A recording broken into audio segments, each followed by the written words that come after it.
Voilà. Mesdames, Messieurs, je vous demande d'applaudir Monsieur Pierre Bédier, le président du Conseil départemental des Yvelines.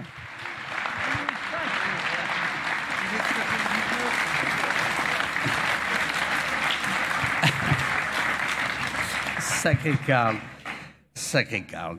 Merci. Merci, merci, un très grand merci à vous toutes et à vous tous d'être venus ici ce soir. Merci, bien sûr, aux candidats, aux suppléants, mais merci à tous les autres qui avaient accepté de braver les plaies de l'époque. Les plaies de l'époque, c'est la Covid qui nous oblige à faire ces meetings avec un masque qui nous étouffe. Mais braver aussi les plaies de l'époque, c'est venir dans les Yvelines un soir en voiture. Et vous comprenez bien qu'en évoquant ce sujet, dont je reparlerai tout à l'heure, l'importance des mobilités, telles que l'a rapporté le maire du Chesnay, et que les mobilités dans les Yvelines, elles ne peuvent pas être sectaires, les mobilités. Il n'y a pas une mobilité plutôt qu'une autre, il y a des mobilités.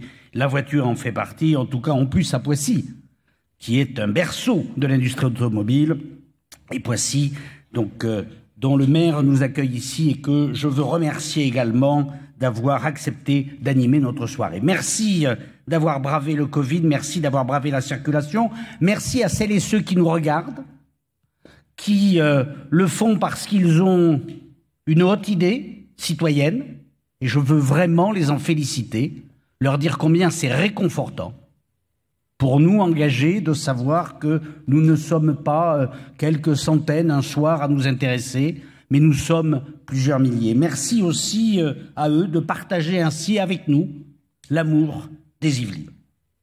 Merci bien sûr à Valérie Pécresse pour son message de soutien. C'est vrai que nous aurons avec Valérie des combats à partager, comme nous avons eu à les partager dans la mandature passée.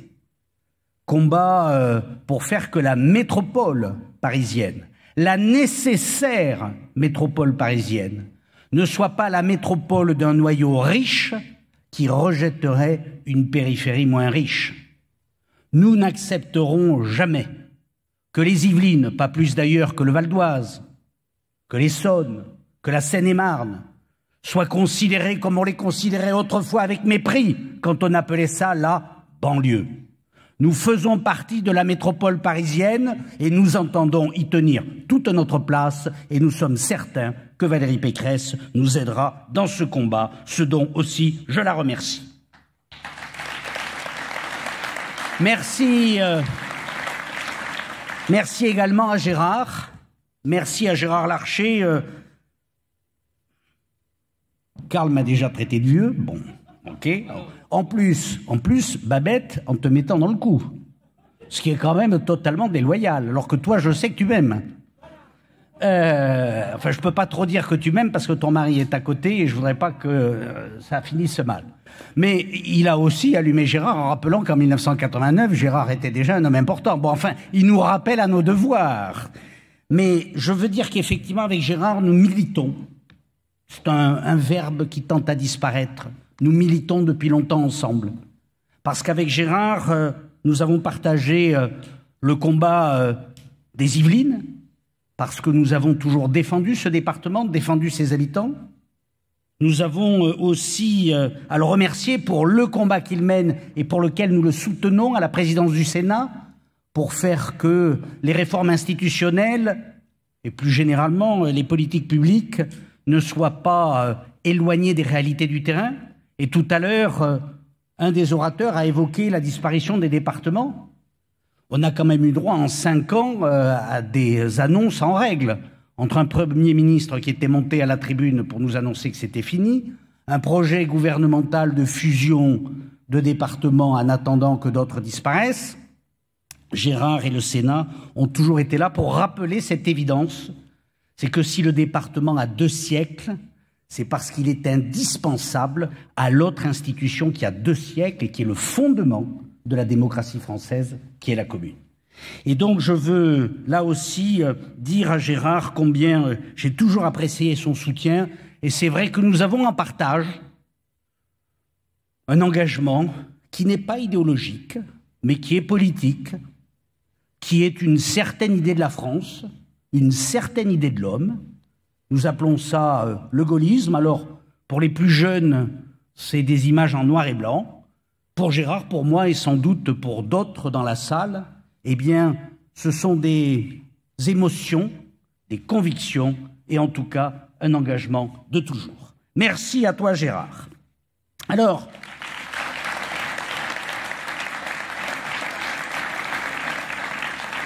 dans tous ces remerciements, bon, j'ai bien pris soin, puisque Gérard avait salué tout le monde, de ne surtout pas essayer de faire comme lui, parce qu'il a un talent inimitable qui fait qu'il n'oublie jamais personne. Je veux parler aux 41 candidats qui sont là, d'abord, et à leurs 42 remplaçants, en formant le vœu d'ailleurs que si les remplaçants viennent un jour, ce soit pour une circonstance heureuse. Car hélas, nous avons eu 2 décès dans la précédente mandature, et je n'oublie pas ces 2 conseillers départementaux qui, avec beaucoup d'énergie, beaucoup de talent, beaucoup de volonté, nous ont accompagnés longtemps. Et même si j'accueille avec plaisir leurs remplaçants, même si je les ai accueillis, puisqu'un d'entre eux ne se représentera pas, eh bien, je souhaite quand même qu'on ne devienne remplaçant que par la démission du titulaire et pas pour d'autres raisons. En tout cas, je veux m'adresser à ces 83 élus pour les remercier de leur engagement. À une époque où l'engagement politique, c'est pas très bien vu. Pourtant, il est indispensable. Imaginons des élections où il n'y aurait plus de candidats. Pire. Imaginons une élection où il n'y aurait que des candidats extrémistes, marginaux ou des rigolos. Car nous avons ce qu'il faut dans les Yvelines. Et j'en dirai un mot tout à l'heure. Je veux donc les remercier parce que c'est un engagement concret qu'ils prennent. C'est un engagement pragmatique. La marque de fabrique d'Ensemble pour les Yvelines, c'est le concret et le pragmatisme. Vous avez entendu s'exprimer à cette tribune diverses sensibilités. Aucune de ces sensibilités ne doit disparaître dans Ensemble pour les Yvelines. Nous ne le leur demandons pas. Nous avons nos convictions. J'ai mes convictions. Je préside une fédération politique, la Fédération LR, et j'entends bien être responsable dans cette fonction. Mais je considère que la gestion du territoire yvelinois ne peut pas être l'apanage d'un seul parti, fût-ce mon parti politique, fût-ce le parti que je pense par définition être le plus à même de faire. Je considère qu'il y a dans les Yvelines des candidats naturels au conseil départemental que sont les élus locaux, en particulier les maires. Parce que la logique yvelinoise, la logique de la gestion yvelinoise, la logique de la bonne gestion yvelinoise reconnue par tous, cette logique-là, c'est d'abord une logique territoriale. Nous avons des gens concrets, pragmatiques, au service de leur territoire. Et ça, c'est Ensemble pour les Yvelines. Tout à l'heure, Gérard Larcher évoquait plus exactement le nom de celui qui m'a précédé, qui avait peut-être encore plus mauvais caractère que moi, Gérard, Franck Borotra. Et Franck Borotra m'avait appris une chose essentielle. La politique, ça n'est pas de l'arithmétique, c'est de la physique. Alors, la réalité, c'est que c'était un homme politique qui avait fait des études de physique. Donc, ceci expliquait peut-être cela. Mais moi qui ne suis ni champion de l'arithmétique, ni champion de la physique, j'ai quand même retenu la leçon parce qu'il avait raison. Nous ne sommes pas là pour additionner nos étiquettes comme des petits pois. Nous sommes là pour créer la dynamique de ceux qui veulent bien gérer un territoire. Alors bien entendu, cette dynamique par définition exclut les extrémismes ou exclut les bras cassés. C'est vrai qu'on ne trouvera pas chez nous ni des représentants du Front National, ni des représentants de LFI, ni des représentants de Génération S, je vous l'accorde. Mais on peut trouver dans Ensemble pour les Yvelines des gens sans étiquette, des gens qui se sentent plutôt divers gauche ou divers droite, bref, des gens qui s'inscrivent dans une famille qui considère que la modération et la bonne gestion sont des vertus. Voilà ce qu'est Ensemble pour les Yvelines. Voilà pourquoi, mes chers collègues, pour certains, mes chers futurs collègues, je vous remercie de votre engagement et je me réjouis de savoir que nous allons, si les électeurs le décident, pouvoir travailler ensemble pour les Yvelinois. Alors, nous vivons une drôle de campagne électorale. Pas simplement parce que premier meeting organisé ce soir. Premier meeting. Jusque-là, on était dans le Pacifique et pas dans le Ricard. Si je reprends l'expression de Gérard, la juste expression de Gérard. J'avais oublié d'ailleurs le Pacifique, Gérard, et tu as vraiment eu raison de comparer les choses parce que le Pacifique, c'est imbuvable. Et donc la vision, il y en a jusque-là. Hein. Vivement. Bon, bref. Alors, c'est une drôle de campagne. C'est une drôle de campagne parce que c'est une campagne que je qualifierais de molle. On ne sait pas si les gens vont aller voter. On voit bien que la motivation n'est pas là. On voit bien les difficultés à faire campagne. Même quand on va distribuer des tracts dans les gares, il y a beaucoup moins de monde qu'avant, puisque les gens font du télétravail. Alors on fait des vidéos, mais on se rend bien compte qu'il manque ce contact. Mais dans cette drôle de campagne, il faut pourtant assumer. Mais cette drôle de campagne ne peut fonctionner que si nous continuons à avoir cette dimension militante, cette dimension humaine qui marque la politique, comme Gérard l'évoquait tout à l'heure. Et c'est pourquoi des meetings comme celui-là sont indispensables pour que vous alliez ensuite, vous qui êtes là, mais aussi celles et ceux qui nous regardent, porter la bonne parole. Porter la bonne parole, c'est d'abord dénoncer les mensonges ou évoquer le crétinisme dont je ne dirais pas qu'il est congénital de certains. Je lis les programmes. Ben oui, moi je fais partie de la vieille école. Je lis les programmes. Et alors quand je lis les programmes de nos adversaires, il y a trois choses qui me frappent. La première, c'est quand ils font certaines propositions et qu'ils ne savent même pas que c'est déjà fait. Je me demande où ils vivent. Mais je n'invente rien. Je n'invente rien.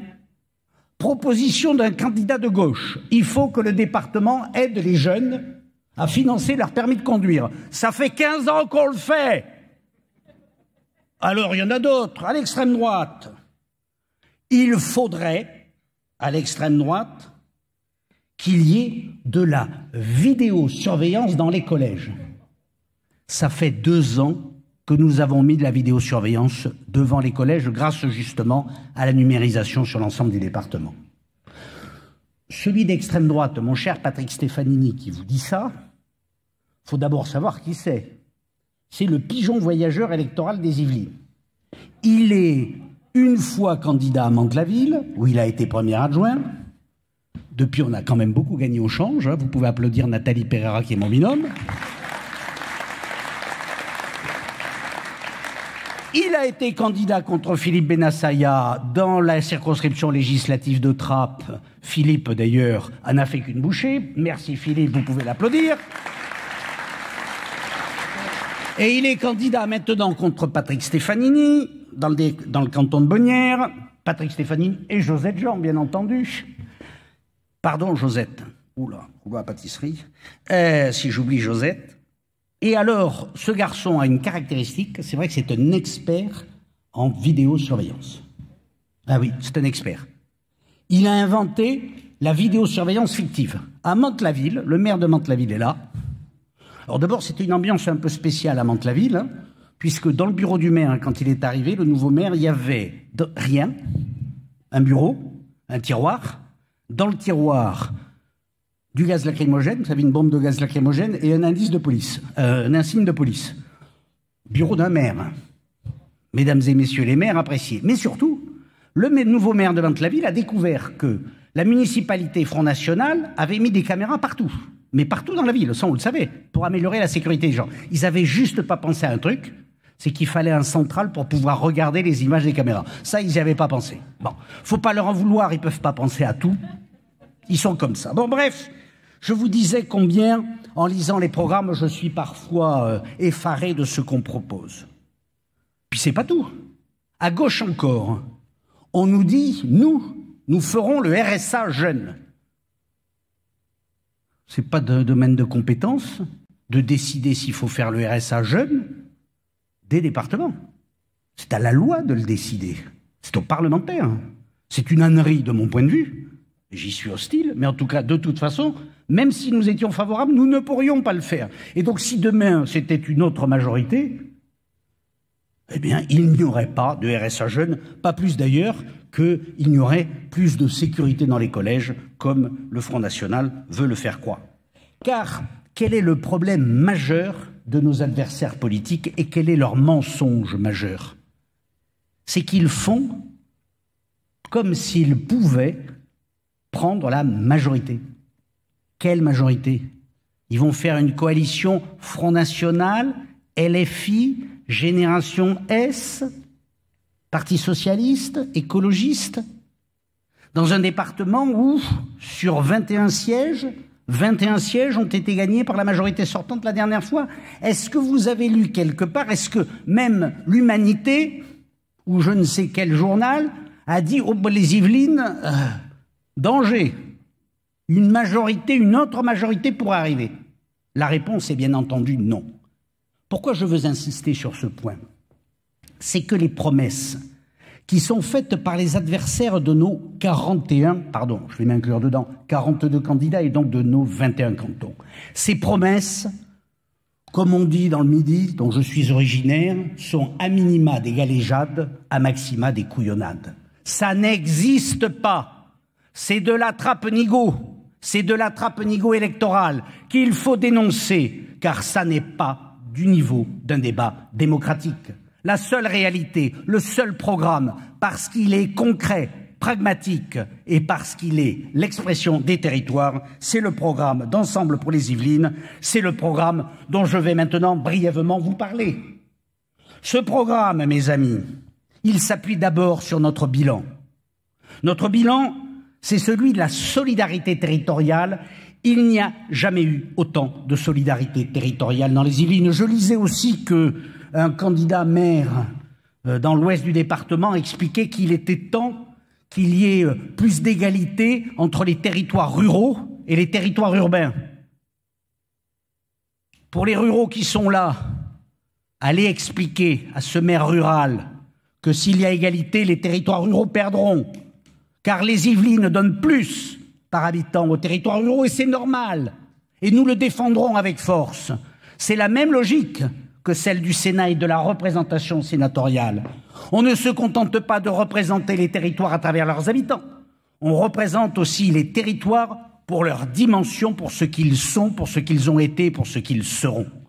Voilà pourquoi il y a dans les Yvelines une politique de solidarité territoriale unique en Île-de-France et en France. Ça a été évoqué tout à l'heure dans un des reportages par un maire, qui est celui du contrat rural plus. C'est que tout simplement, dans les Yvelines, la part du département, pour la commune, elle est doublée par rapport à ce que la même commune toucherait dans n'importe quel autre département d'Île-de-France. Et même si les contrats ruraux n'existent pas dans toutes les régions d'Île-de-France, il y a des dispositifs similaires, et c'est bien dans les Yvelines qu'on donne le plus aux communes rurales. Parce que nous croyons à la solidarité territoriale, parce qu'elle est la quintessence de l'histoire du département. Il y a 2 siècles, quand les constitutionnalistes ont créé le département, ils ont bien compris que les communes toutes seules auraient du mal à s'en sortir et qu'en particulier, il y avait des communes riches et des communes moins riches et qu'il fallait donc un outil qui soit un outil qui permette aux uns et aux autres de pouvoir mener des politiques publiques réalistes. Voilà pourquoi nous sommes le département de la solidarité territoriale. Mais nous sommes aussi le département de la solidarité individuelle, car nous allons bien au-delà de nos obligations légales. Nous l'avons prouvé dans les collèges. Depuis plus de 20 ans, le département investit sur un sujet cher au président de Saint-Quentin-en-Yvelines. Le département investit sur tout ce qui est le numérique. Nous avons été le premier département de France à le faire. Nous serons demain le premier département de France à offrir des tablettes numériques, pédagogiques bien entendu et pas pour jouer, à la fois aux enfants de l'école élémentaire et aux enfants du collège pour qu'ils puissent bénéficier de cet outil pédagogique.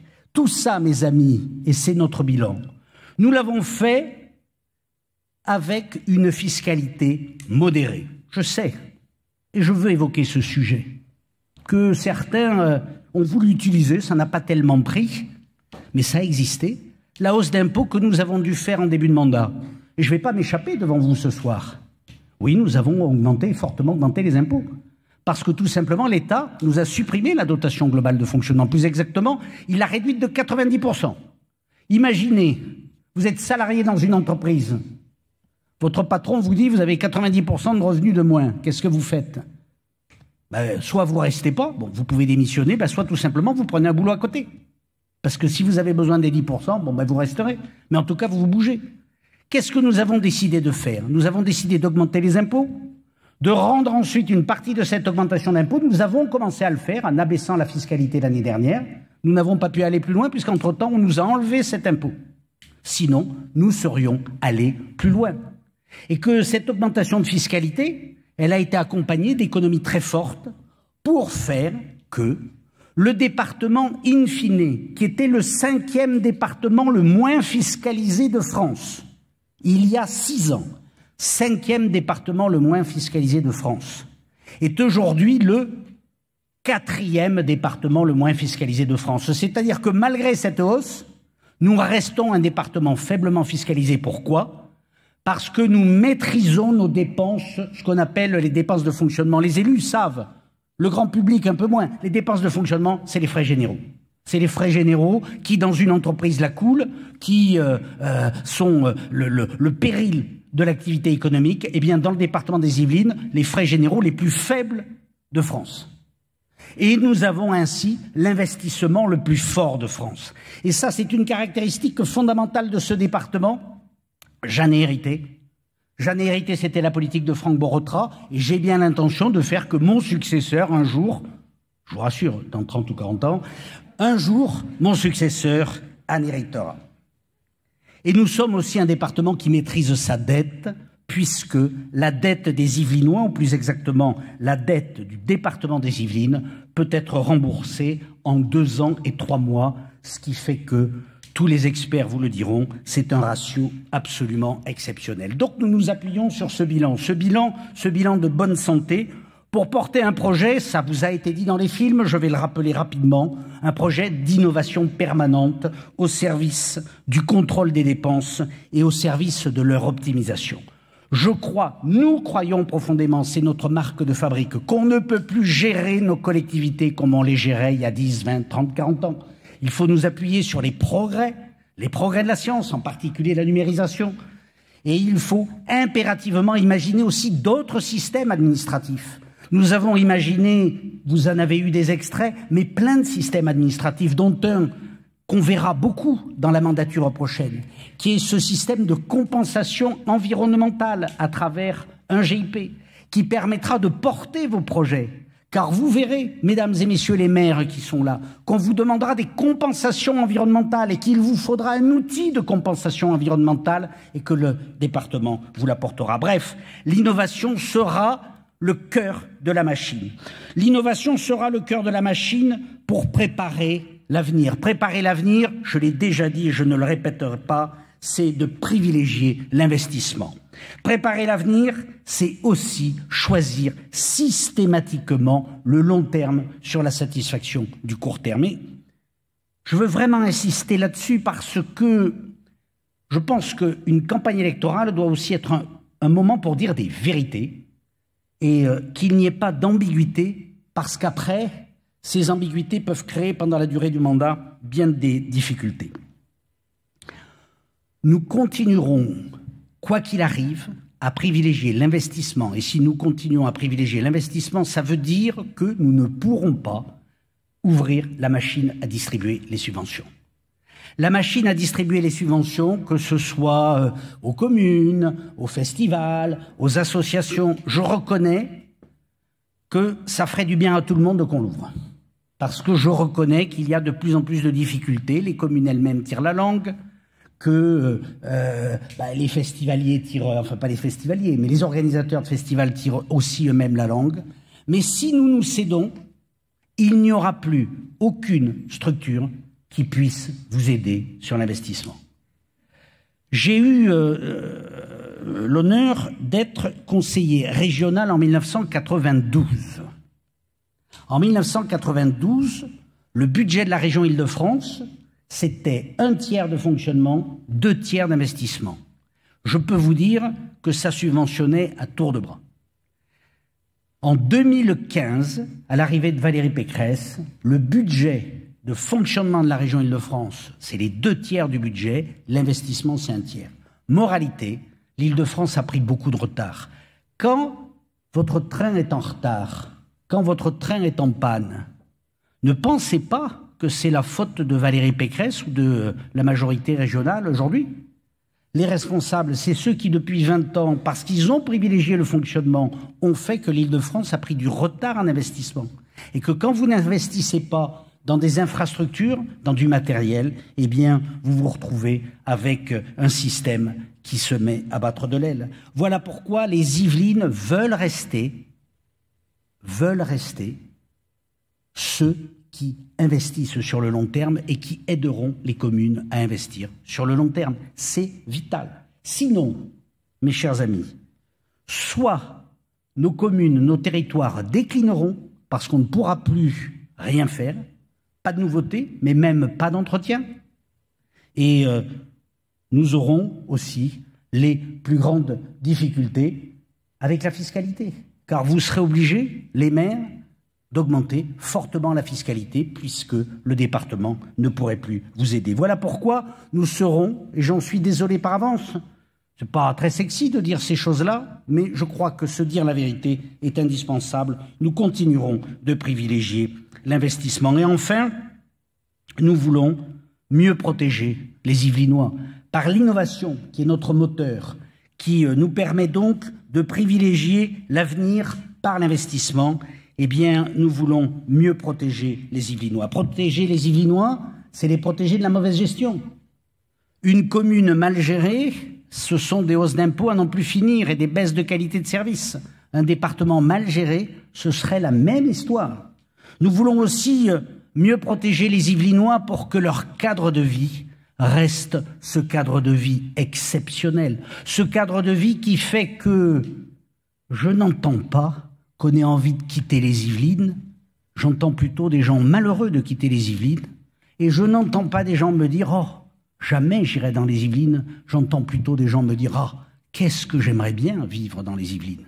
C'est ce cadre de vie que nous continuerons à protéger, et puis, bien entendu, nous continuerons à protéger chaque Yvelinois, et c'est un engagement important pour nous, et en particulier dans la prochaine mandature, et nous aurons besoin, mon cher Gérard Larcher, mes chers sénateurs, sénatrices, mes chers députés, là il n'y a pas eux encore, nous aurons besoin de vous. Nous souhaitons que les Yvelines soient en avance sur ces questions de santé. On voit bien que le péril des déserts médicaux, ce n'est pas juste le problème des généralistes. C'est d'ailleurs pourquoi nous voulons nous lancer dans l'hôpital 2.0. Nous voyons bien que l'accès maintenant à des spécialistes, l'accès à des spécialistes pointus devient de plus en plus délicat. Et donc nous voulons nous investir fortement dans ce secteur de la santé.